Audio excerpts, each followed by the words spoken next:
if the sum of first 7 terms of an AP is 49 and that of the first 17 terms is 298, find the sum of first n terms. So we have two things, AP, which is arithmetic progression, and GP, which is graphical progression, but we are not dealing with GP here, so we will stick to AP, that is arithmetic progression. So what it is saying, that first of the sum of first 7 terms of an AP, let's say there are 7 terms in an AP, n plus 1, n plus 2, n plus 3, like this. There are total n plus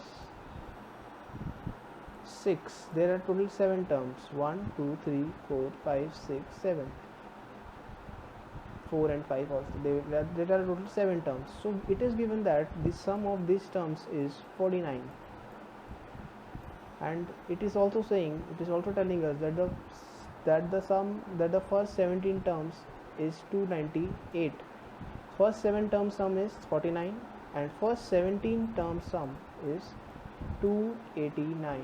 It is telling us this thing. So we need to find the sum of its first n terms. We need to find the sum of these n terms. Until here we have given till 7th term or till 17th term. We need to find it for the nth term, the last term. So how we will find that? We have a simple formula, sum, that is sum equal to n by 2 into 2a plus n minus 1 into d. Here d is the difference. Sum of 7th term is given 49, sum of 17th terms is given 289. So first we will do this for the 7th term. So 7th term is equal to 7 by 2. This is the nth term, till how much term it is given. So for 7th term it is 7 by 2 into 2a, we don't know a now. 7 minus 1, n we will replace with 7, and d, we don't know d. So we will come to an equation. This is the equation we will come to, and it becomes like this. From this equation we will make the equal to this, and we can say that it is equal to this.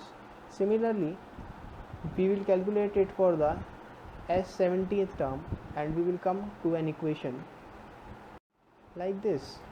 We will subtracting the equations from each other, so we will get 5d equals to 10.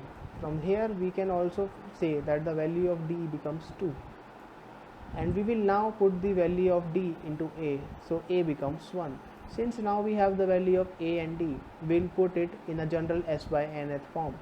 So for s by nth form, we will just say, we will put the values of a and d. From here we will calculate this nth term. So Sn equals to n by n, so from here 2 to 2 cancel, n into n, that becomes n square. So therefore the sum of nth term of an AP is n square.